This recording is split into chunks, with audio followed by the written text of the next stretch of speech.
toutes et à tous l'équipe, j'espère que vous allez bien.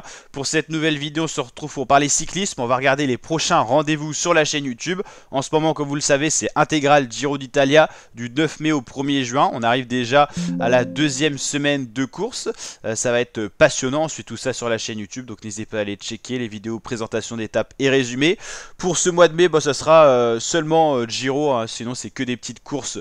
Il n'y a pas de World Tour. Et pour le mois de juin, on va donc s'intéresser aujourd'hui dans cette vidéo au Critérium du Dauphiné, qui est notre prochain rendez-vous le 8 juin. Le Giro termine le 1er juin. 7 jours après, le 8 juin, on a la course préparatoire du Tour de France par excellence. Une semaine de course, un petit Tour de France concocté en une semaine, compacté, et qui nous concocte un très beau parcours. Donc le Critérium du Dauphiné du 8 au 15 juin. Certains autres coureurs se prépareront sur le Tour de Suisse pour préparer justement le Tour de France. Je suis en train de chercher les dates du Tour de Suisse qu'on suivra également du 15 au 22 juin, c'est un peu plus tard.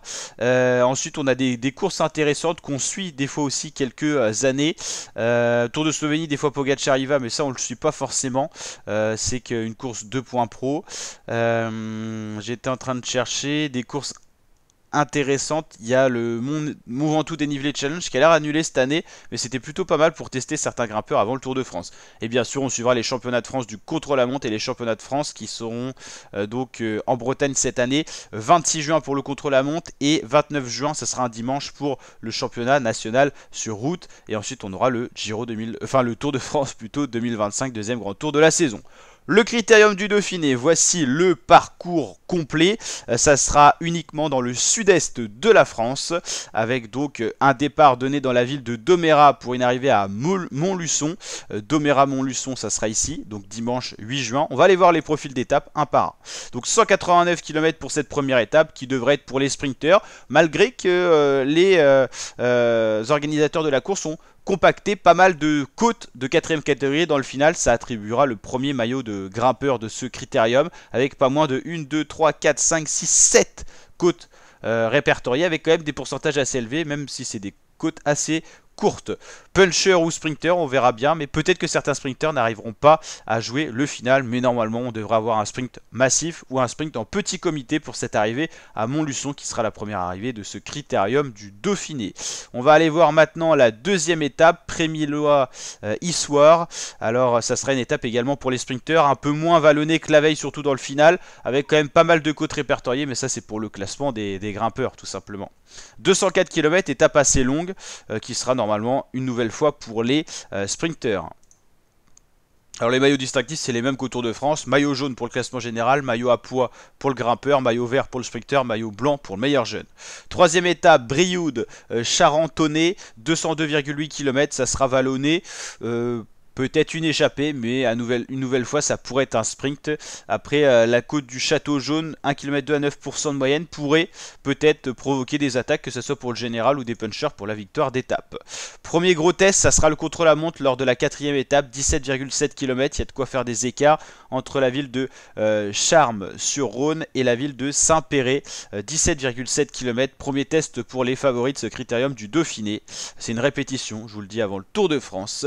Saint-Priest, Mâcon, 182 km, ça sera assez plat pour peut-être un sprint dans la ville de Mâcon, c'est souvent le cas d'ailleurs. Donc vous le voyez, quand même un profil plutôt roulant hein, pour ce critérium du Dauphiné. On a déjà eu des critériums plus montagneux.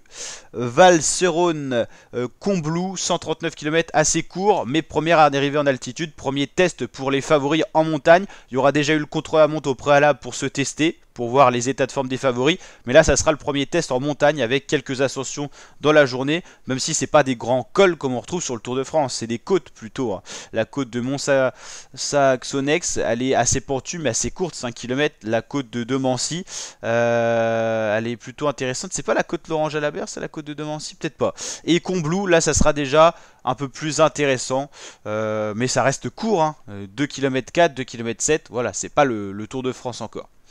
Plus intéressant, là ça sera des vrais cols, l'avant-dernière étape, Grand Aigle Blanche, Valmenier 1800, station de ski, 132 km, mais surtout un enchaînement intéressant de cols. Le col de la Madeleine dès le départ de l'étape, le col de la Croix de Fer, et ensuite Valmenier 1800. Là l'enchaînement est intéressant, ça sera un premier vrai test en montagne pour les favoris qui s'aligneront sur le prochain Tour de France. La veille, ça sera plus des petites ascensions. Là, on sera vraiment dans des cols conséquents, 25 km, 22 km, 16 km, très intéressant. Et l'arrivée finale à Nice, qui est quand même une étape qui peut voir se jouer le général, assez courte, 133 km, entre Val d'Arc et le plateau de Montcény. Mais ça sera des ascensions intéressantes, pas de gros cols aussi longs. Ça ressemblera un petit peu à l'étape 6, justement. Ça sera des cols un peu moins longs, plus des côtes d'ailleurs, et le général pourra se jouer jusqu'à la dernière journée.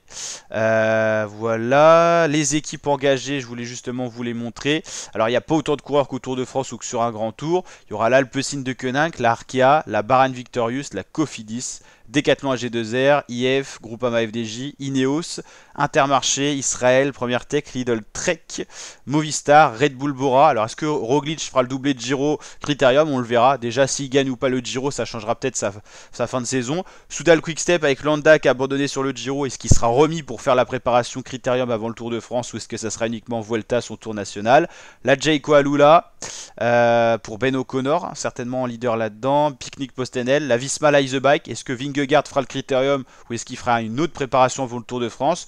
UAE, est-ce que Pogacar sera là? Est-ce que Almeida sera là? On sait que Pogacar, Almeida visent le Tour de France. Pogacar, c'est le leader numéro 1. Almeida, le lieutenant de montagne, mais qui pourrait jouer le général en cas de pépin pour Poggi. Et la XDS Astana. Pour les leaders qui devraient se préparer pour le Tour de France, Carlos Rodriguez pour la Ineos, Guillaume Martin pour la Groupama FDJ, Pogacar, Vingegaard, le UAE Visma Leise Bike, et ensuite Vlasov, oui, on aura pas mal de leaders qui vont se préparer, hein. Remco Evenepoel aussi pour la Soudal Quickstep. Donc voilà le programme. Pour l'instant, on n'a pas, j'imagine, les coureurs pour le Critérium du Dauphiné 2025. Mais dès qu'on a la liste complète, on vous partagera bien sûr tout ça. 22 équipes engagées. Mais j'imagine que ouais, là, au niveau start list, on est encore loin d'avoir tout ça, quoi. Au niveau répartition World Team, Pro Teams, voici les invités. Israël, Total Energy, Tudor, UnoX. Ah oui, on aura Julien Alaphilippe certainement au Critérium du Dauphiné aussi. J'avais oublié de parler de notre Juju national. Donc voilà, n'hésitez pas à liker la vidéo si elle vous a plu, vous abonner, partager. Je vous dis à très bientôt. On fera d'autres vidéos, présentation du Critérium et on le suivra bien sûr en intégralité avec présentation d'étapes et résumé de chacune des étapes. On vous refera une vidéo Critérium du Dauphiné pour parler des favoris et des coureurs engagés. Allez, ciao l'équipe, n'hésitez pas à vous abonner et encore merci pour les 35 000 abonnés, cap qu'on vient de passer, et ça c'est un beau cap. Et on fêtera également les 10 ans de la chaîne YouTube cette année, que de régal, que de festivités, et on va se régaler ensemble. Allez, ciao les fratés.